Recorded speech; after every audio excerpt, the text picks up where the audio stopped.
مولانا مودودی رحمہ اللہ تعالیٰ کو سزائے موت ہوئی تھی قادیانی ایشو کے اوپر، کیونکہ انہوں نے ہی پہلی دفعہ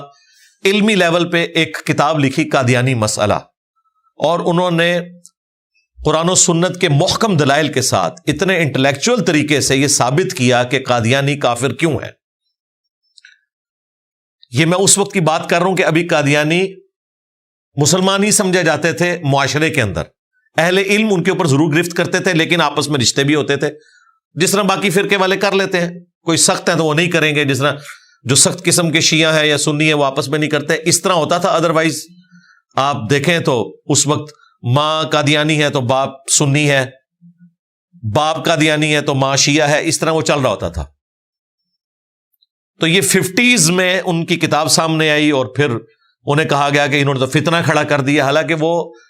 کتاب اس لیے انہوں نے نہیں لکھی تھی کہ فتنہ کھڑا کیا جائے، انہوں نے ایک فتنے کو ایڈریس کرنے کے لیے کتاب لکھی تھی۔ اس کی وجہ سے ایک تحریک شروع ہو گئی، مولانا مودودی کو پکڑ لیا گیا، اور بھی تھے، عبدالستار خان نیازی صاحب تھے، وہ بھی اس کیس میں پکڑے گئے، انہیں بھی سزائے موت ہوئی۔ اب یہ جو سزائے موت ہو رہی تھی یہ تو بالکل فراڈ تھی، اور یہ قتل کے بدلے قتل بھی نہیں تھی۔ اس طرح کی جو سزائے موت ہے نا، ان کا اختیار آرمی چیف کے پاس، چیف جسٹس کے پاس، یا پرائم منسٹر کے پاس، یا صدر پاکستان کے پاس ہونا چاہیے، تاکہ وہ ایک امیونٹی کے طور پہ کسی کی سزا کو معاف کر دیں۔ یہ ایک الگ معاملہ ہے، کیونکہ اس میں کوئی انڈیویجول انوالو نہیں ہے، اور یہ دھکے سے ہی فساد فی الارض انہوں نے بنا دیا ہوا تھا اسے۔ تو مودودی صاحب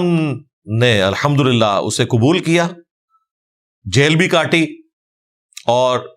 جو ان کا کوئی 1.5-2 سال اس وقت جیل میں گزرے، اس میں انہوں نے تفہیم القرآن بھی مکمل کر لی، ٹائم کافی مل جاتا تھا ان کو۔ اور وہ بڑا دردناک واقعہ ہے، ان کا بیٹا سناتا ہے، جناب اخبار میں ہیڈ لائن تھی سب سے بڑی، مودودی صاحب تو اس وقت کی بہت بڑی پرسنالٹی تھی۔ یہ جو آپ کو مولوی آج کل نظر آ رہے ہیں نا، یہ تو بچے بچونگڑے ہیں، یعنی محمد علی جناح کے بعد اگر کوئی نیشنل لیول کا لیڈر تھا اس زمانے میں، مودودی صاحب تھے۔ ریڈیو پاکستان پہ بھی وہی آیا کرتے تھے۔ ذوالفقار علی بھٹو صاحب تو بعد میں آئے ہیں نا منظر عام پہ، پہلے تو مودودی صاحب ہی تھے۔ مودودی صاحب ورسز دوسرے سیکولرز ہوا کرتے تھے، تو اس وقت تو بڑی پرسنالٹی تھی ان کی۔ تو ان کی بیوی نے وہ جب اخبار دیکھی، اس نے چھپا لی، بچوں کو بھی نہیں پڑھنے دی، اس پہ ہیڈ لائن لگی ہوئی تھی کہ مودودی صاحب کو سزائے موت ہو گیا، اور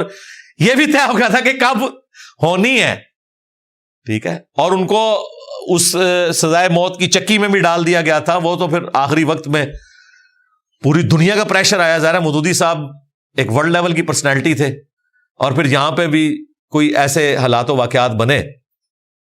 وہ معاف ہوگی، عمر قید میں بدلی، پھر آہستہ آہستہ کچھ عرصے بعد چھوڑ دیا گیا۔